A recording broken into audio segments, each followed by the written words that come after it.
Apparently it's our lucky day. Well, just a brief comment about the meeting.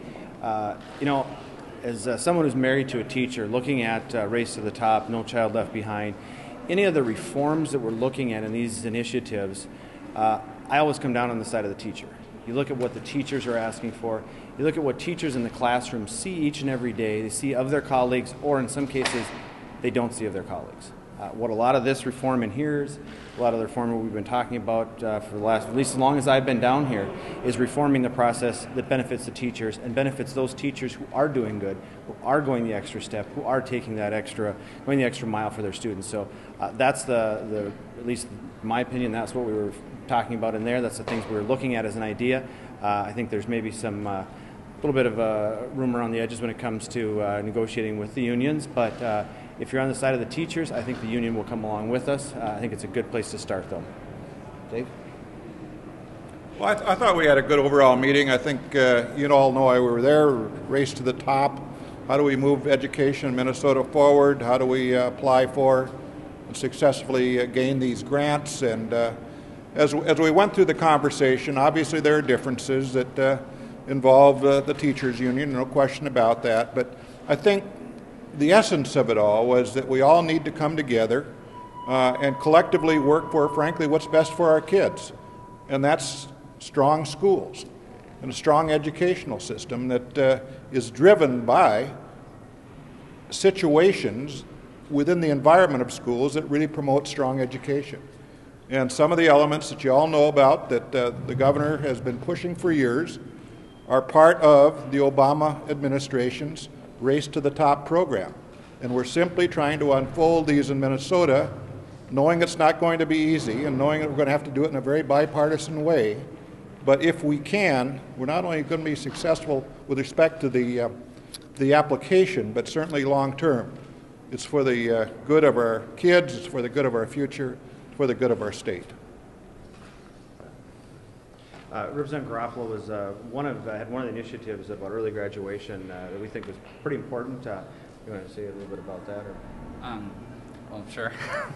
I guess first of all, I think it's important to say that we are, as Republicans, we stand here with Governor Pawlenty, we stand here with President Obama, we stand here with reform-minded Democrats on doing something. And as the Star Tribune editorial board said earlier this week, getting the legislature to get off the dime and get something done to change some laws.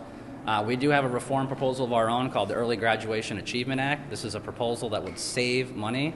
It provides scholarships to students and incentivizes them to graduate early. It saves money, motivates students to try harder, and promotes more academic rigor. We're hoping that'll be part of the process.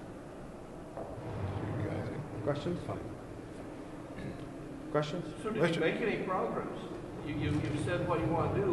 What actually happened?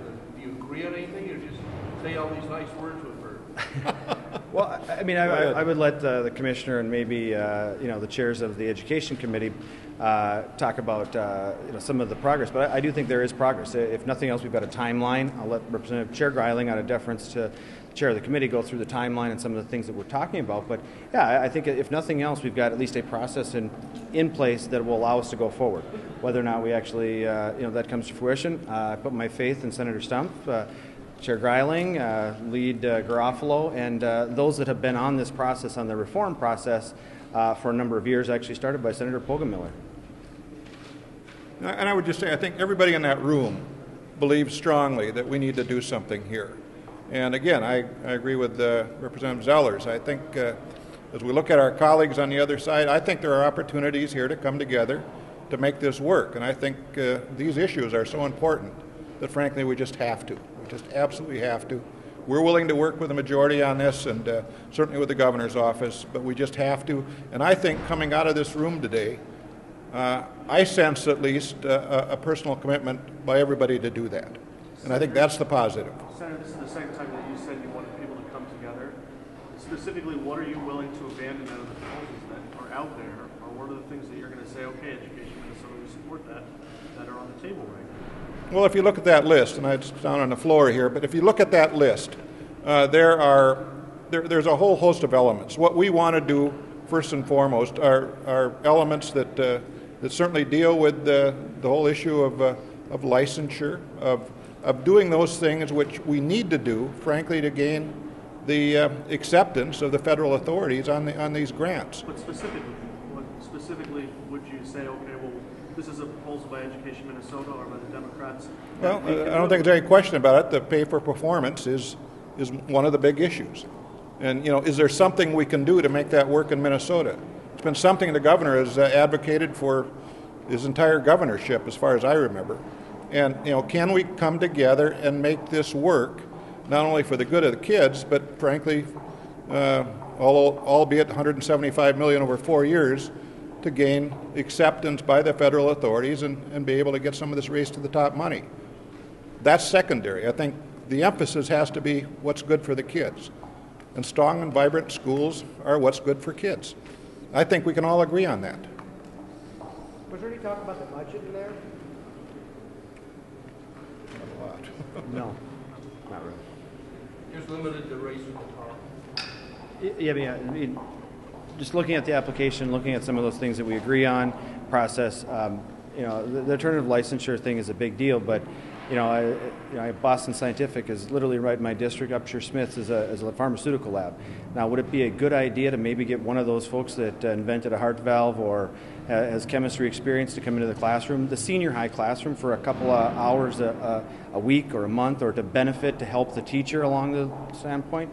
Yeah, so if it's a matter of how many hours of classroom training versus years of experience in chemistry, there's some room to negotiate there. I wouldn't toss a 20-year scientist into a room of fourth graders that my wife teaches, but to handle junior in high school chemistry class, or to add on to what the current chemistry teacher's instruction plan is, yeah, I think that's a great idea. So maybe it's a matter of classroom instruction, how many weeks or so to speak, but those things that we can negotiate on, we can look at. But the idea is to get that scientist into the classroom to help the teachers out, because then in the end, as Dave said, that's when our kids do better, is when we as the legislators actually ask for some of that reform. All right, let everybody else get next. Thanks, guys.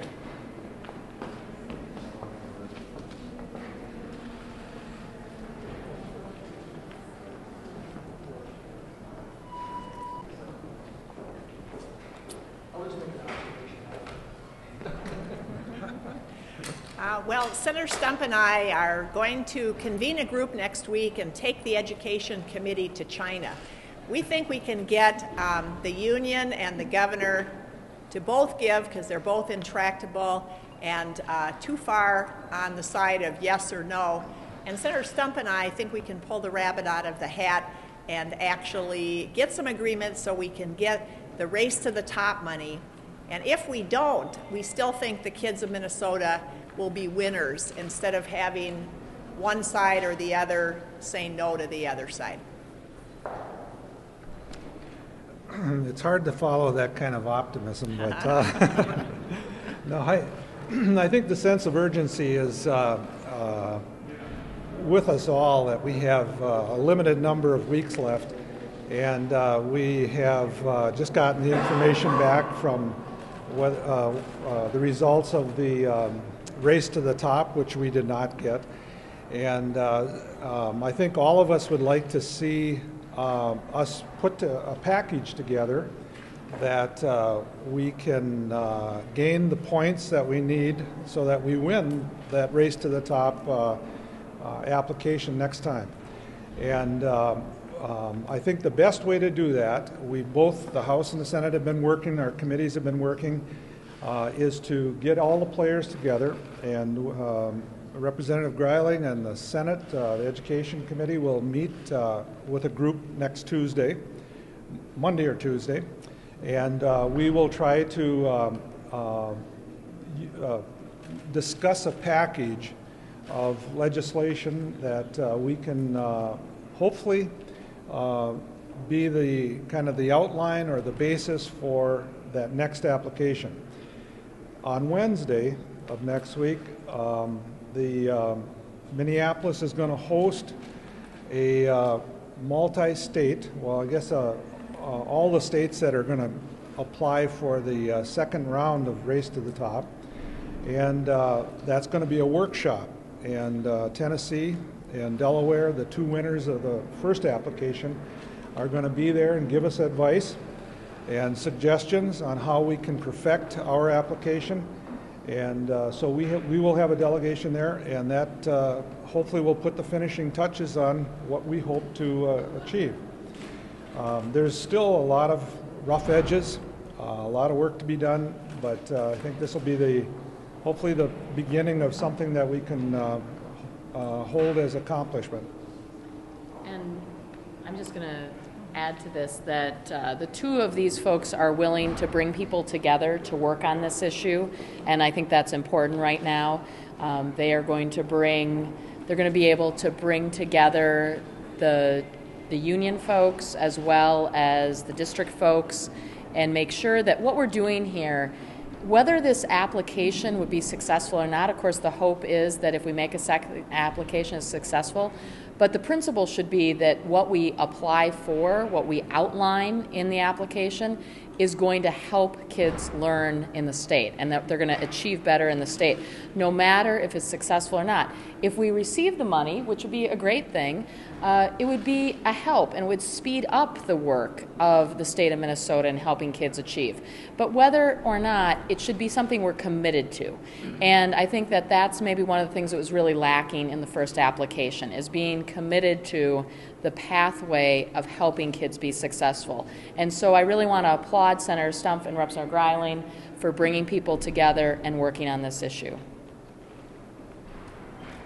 Is this in the form of a committee, or are you meeting behind closed doors, or what form is this going to It'll be public. We're looking at room 15. The governor's given you guys a menu of proposals you'd like to see adopted as you move ahead toward a possible second application. Do you have a sense as to how many of those items are at least in play, or how many of those are just non-starters? That's probably next Tuesday. Right. Go ahead and say that then. I think that's really what the meeting next Tuesday will be all about, is which ones are going to be in play or which ones not. And did you guys discuss kind of what the point of diminishing return is, like as you look at the amount of money that you could get from the federal government as opposed to the amount of money that the state spends on education? Is there a point at which it doesn't make a whole lot of sense to change a lot of laws? You know, just to comment that I think the most important thing is that we develop good public policy for our education system. And as the speaker just said, that's the most important thing. We do not want to just pass and change laws for the purpose of creating change. That also happens around here quite often. So I think Representative Greiling, myself, and our leadership has emphasized the fact that we need to focus on good public policy in our education endeavors. And of course we want the money. Let's not kid around about that. But we aren't willing to compromise the kids' education just to get it. And I think if we can get the agreement, that's where we get more points than anything else. So if we did the whole governor's agenda, we would not even get the 12% of unions that right now signed on to the Plan A. So we have to have people at the table come up with something reasonable that's good for kids, and that's the way we get the most points. And then if we don't get the money, we have a good education system. Madam Chair, Mr. Chair, is there any chance that a stronger link between teacher pay and student performance? Well, we already have QComp, and we don't have it in the greater Minnesota areas of the state very much. So we need to work on getting the current alternative teacher compensation, which does link test scores to teacher evaluation and salaries around the state more. And then how much test scores count is what we're going to discuss on Tuesday. The original application called for over half of the evaluation to be on test scores. The governor's now backing off to 35%. We want to get information on what is the percent of the current QComp plan, and then look for something that's reasonable that can get buy-in from the whole group. Is it increasing the weight possible, increasing the percent for what it is, beyond expanding QComp to greater Minnesota? Is it possible to have a stronger link, even though you might not go as far as the governor? That is what we're going to discuss, and we are going to try to find something that is appealing to everybody. To be clear, you didn't agree on anything or agree that something is either in or out? No, not yet. Is the governor Or his office going to be involved in these meetings next week? We're going to invite Commissioner Seagren, and she goes back and forth. Each of us will be meeting with our leadership, and that's, I think, a strength of this model. If the commissioner's communicating with the governor, I'm communicating with the speaker, and Senator Stumpf is communicating with the majority leader. We want to make sure that we don't come up with something and then we don't have buy-in later. So what stakeholders will be at the table on Monday or Tuesday? We think this is mainly going to be legislators with the stakeholders in the public meeting to help us. For those of us who really don't follow this issue, how much money are we talking about here? 60 to 175 million over 4 years. So that's not a lot. Thank you. Hey, how about that?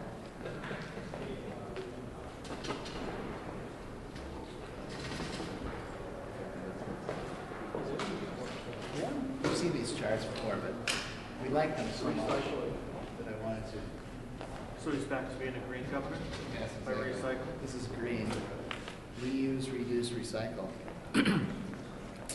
Well, thanks. Don, I think to your point, just to start off, my understanding, the way it was explained to me, is that this meeting that they're talking about early next week would be a joint committee hearing, and that in that, and the senator is welcome to clarify this since he was there and I only got briefed afterwards, but the way I understand it is that Commissioner Seagren and the Department of Education and our administration are going to compile these reforms that we've talked about into one overarching race to the top bill. And then that bill will be heard in a joint House-Senate Education Committee early next week that will be chaired by Representative Greiling and Senator Stumpf. So that's my understanding on how that would work. I think the stakeholders, as she mentioned, would be present and talk about it. Is that wrong? Okay, that's wrong. So they'll give you the real scoop, but that's the way, I don't know, who should I throw under the bus? De La Forest described it to me, so they can correct that later. But from our perspective, this is a good meeting. The governor feels very strongly that we need to pass some of these education reforms this session. And this is not a Tim Pawlenty versus the Democrat legislature or Tim Pawlenty against the teachers union issue.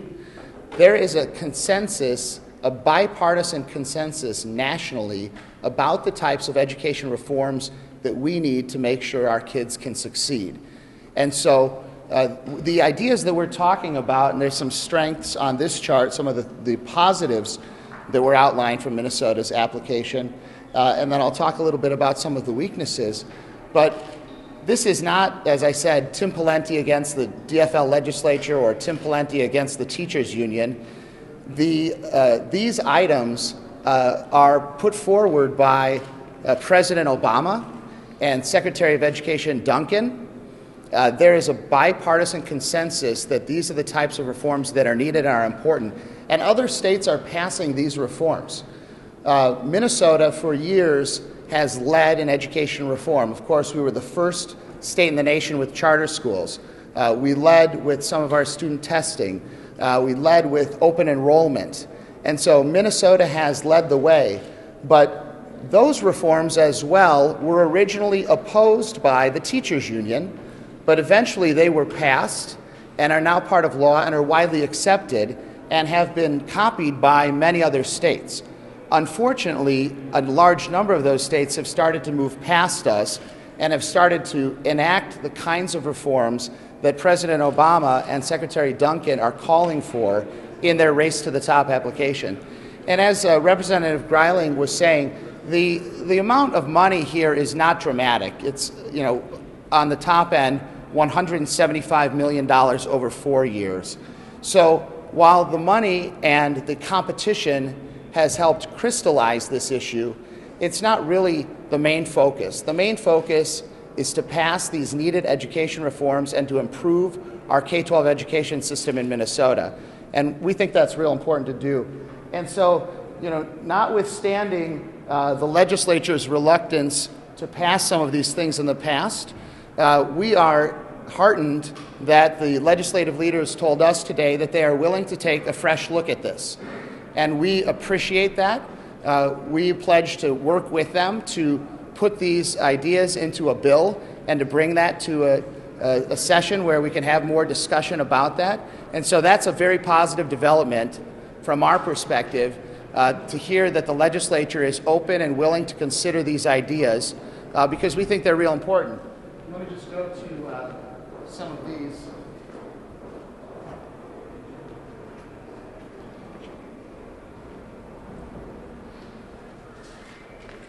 You've heard us talk about these, but these are the first three, and then there's another one with another three. But these are the types of reforms that are not just a Tim Pawlenty idea. It's not just something that we've come up with. It's now something that on the federal level, the Obama administration is saying these are the types of reforms that are needed. And so it seems strange to me that Democrats in Minnesota would oppose these kind of reforms when President Obama and his Secretary of Education are supporting them and asking states to move in that direction. So we're hopeful that will help out in the conversation. We have spent a significant amount of time, and the governor has been focusing on this issue over the past week and into this week. We traveled the state, we met with editorial boards, we've met with business leaders and others to talk about these issues. The Commissioner of Education convened a stakeholder meeting. Education Minnesota was there for that meeting. The governor has met with Education Minnesota President Tom Dewar more than once. So we have reached out to them. We think it's important for them to be a part of this conversation. It's part of the process as it's outlined in the competition. And so we're asking that everybody kind of set aside any past reluctance or past issues and take a fresh look at this. And we have about 5 weeks left in the legislative session. That's time to get this done. Commissioner Seagren believes, however, that these reforms need to be passed by May 1st in order to have time to sign a memorandum of understanding and get the application together by the June 1st deadline. So we're going to need action on this pretty quickly, but these are not new issues. These are issues that have been around the legislature for years, so legislators are well familiar with them, and we're hopeful that they can come together and pass these in a timely fashion. So we're going to continue to focus and pay attention to this. Obviously, at the same time, we need to balance the state's budget. But from our perspective, those are the two primary issues in front of us right now. We need to solve the budget, and we need to pass some education reforms. As the governor said repeatedly last week when we were talking to people, these are the two areas that are going to make a critical difference for the future of Minnesota: our job and economic and tax climate, and education reform. Those are the two most important items on the table for us right now. And so we intend to stay very focused on this education reform issue and to work with the legislature and try to find some common ground, some agreement where we can get some of these passed this year and improve our chances in the round 2 process for Race to the Top. So with that, I'm happy to answer any questions. If this were to involve the expansion of QCOM, the current QCOM program, more would that be adequate as far as the governor is concerned, or does the weight that student achievement performance is given in teacher evaluations, does that need to increase? Yeah, well, we're for expanding QComp, obviously. We've proposed that, I think, every year since we passed the initial QComp program. But in addition to that, specifically in the Race to the Top criteria, they are asking that at least 35% of the evaluation system be based on student achievement. So that's something we want to take a look at, make sure that we line up with what they're seeking. I mean, the more we can do, the better. Whatever we can do to give ourselves a stronger application, we want to head in that direction. But of course, we'll have to work with the legislature and see what they're willing to do also. Something less than that might possibly pass muster? Well, I think the problem is something less than that would, bring down your overall score. I mean, if part of the idea here is to match up with, again, what President Obama and Secretary Duncan have outlined as goals, if part of your goal is to match up with that and have a successful application, then certainly we want to pay attention to that and be in that zone. These have to be part of the global agreement at the end, or these are must-haves for the government? Well, I think we're working on all of these issues at the same time. So I'm not going to stand here and try to wrap everything together right now. But I do know that these issues are very important to the governor. As you all know, he is very passionate about education reform. This is an issue that he has spent many, many years working on. He's been involved in a lot of organizations. He's currently the chair of the Education Commission of the States. He's been the co-chair of Achieve. He's been on the board of directors of the Hunt Institute, which was founded by the former Democrat governor of North Carolina. He chaired the NGA Committee on Education. So this is an area that he is very interested in, and I think he really, he wants to see progress in that area, but I'm not prepared to tie that to anything else at this point.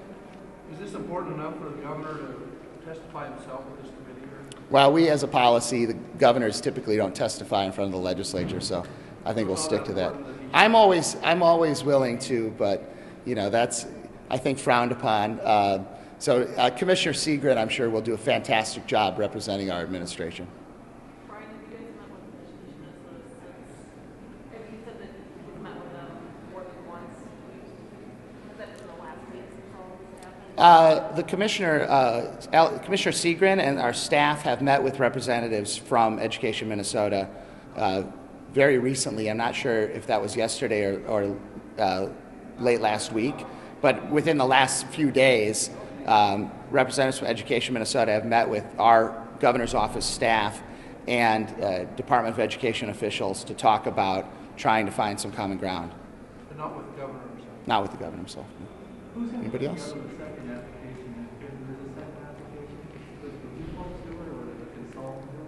I think the Department of Education will put that together. I don't know if they might get a little bit of assistance in doing that, but I think having been through round one, they have a pretty good sense of what that would look like and could, use many of those pieces. I think it was like a 250-page application. I mean, this is a pretty extensive process, but I think they'd be able to figure that out.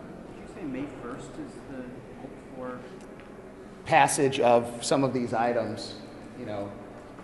There's 3 that we talked about that are already bill form, and then another 6, areas in there. But yes, May 1st is Commissioner Seagren's goal for passing education reform legislation, so that it allows time, because then you have to go out and get memorandum of understanding with local unions, hopefully with the state teachers union and others, and that will take some time. So she wants this done by May 1st, so she can have that time to go out and finalize the application for June 1.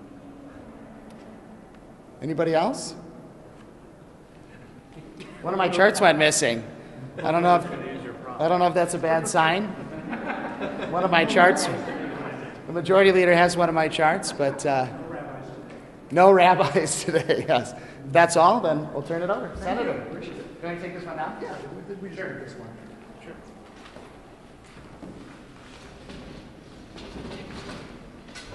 I'd like to make sure you all get a good shot of it. I think the key point here is what Representative, the 2 chairs of the committees are talking about. They are going to try in a public forum to try to bring people together. The problem we basically have here is a battle between the governor of the state and interest groups in the state. And it's reflected in this record. Now, I can speak about education reform. When I chaired the committee for 8 years with Governor Carlson, we got a lot done. Alice Seagren was chair during part of that. We got a lot done. You work together, you solve problems, and you overcome opposition. This is a record of failure in school reform. The reason we have fallen behind the other states is because we've had 8 years of less than stellar leadership in terms of education reform. I believe that's unfortunate. But today, hopefully what we've opened up is an opportunity for our 2 chairs to lead us to reform. And if the governor would set aside, just for the last few months of his term, his personal battles with stakeholders, I think we could get a long way to get the job done. And so I'm optimistic Senator Stumpf and Representative Greiling are up to the task. Former Representative and Commissioner Seagren is absolutely up to the task. I worked with her closely under the Carlson administration, and I think what we just need is let the people who know how to get this done get it done, and set aside these other kind of battles And I think we could be successful. There's no reason why Minnesota can't succeed under the Obama administration. If you just think about that for a nanosecond. Why can't Minnesota succeed under the Obama administration? Particularly when the governor says that he's for everything that Obama's for. Okay, then why not allow those who work closely with the Obama administration to help us be successful instead of pushing them away? And in every other state that's been successful, there's been a coalition of labor and school districts to get this done. That's what we need here. It's absolutely doable. This record will not help us get it done. Let's put this record behind us, Governor, and let's worry about the next several months and do something for Minnesota's future at this moment in time. So what is the Monday or Tuesday meeting? They are going to be meeting in an informal way with stakeholders. The commissioner is going to be there. The governor absolutely should be there. And they're going to talk to each other rather than holding press conferences. They're going to talk to each other. It's not a bill and a committee hearing. It will lead to one. Yeah. But the first thing you need to do is break down this barrier between the executive and stakeholders. Break that barrier down. You break that down by attitude adjustment and by talking with people, not just talking at people, but talking with them. And I think these two leaders can help accomplish that. And if the governor would get a new attitude, I think we could get there. I would hope we could, because I believe it when the governor says he cares about education. I absolutely believe that. And so I think it's just a style difference he needs to make so that we don't have a continuation of this record of 8 years in public office. We can turn that around in the next few months. Thank you very much. If I could, just one quick follow-up comment. I worked for Arnie Carlson at the end of his second term, and at no time did Arnie Carlson show any love for the teachers union. So the idea that somehow we're going to rewrite history and say, well, Arnie Carlson was able to pass these education reforms because he was a warm and friendly person who worked with the teachers union, that's just simply not accurate. I was there with Arnie Carlson. I believe he favored the term education cartel when he talked about the union. And so this idea that Arnie was passing a bunch of education reforms because he was so friendly and warm and worked with them is not false. The senator wants to point to this as the governor's record, but I will remind them that these are bills the governor put forward that the legislature voted down. The governor has put forward all of these ideas. The legislature could have even passed just a few of them, and it would have dramatically helped our application for Race to the Top. So the governor has offered idea after idea. These were not prevented from becoming law because of the governor or his relationship with the teachers unions. These were defeated by the Democrat majorities in the Minnesota legislature. Some of them were back when the Republicans didn't have control of the House, so that's fair as well. But this is a matter of the legislature deciding that they were unwilling to pass these reforms, and now we come back and see that these are exactly the kind of reforms that the Obama administration and Secretary Duncan believe are important for our kids. So. Let's take a look at this picture. You folks, the administration walks out, the Democrats walk out and say, we're going to try to work something out here. The majority leader basically says the governor needs to get his attitude adjusted, and you counter. How can you hope to get anything done with the leaders who are still polarized like that? Just trying to present a little reality, Bill. That's all. The reality of this is, as described. So, and of course, I wanted to reminisce about my days in the Carlson administration. Thanks, guys. It was going so well, too. Oh, well.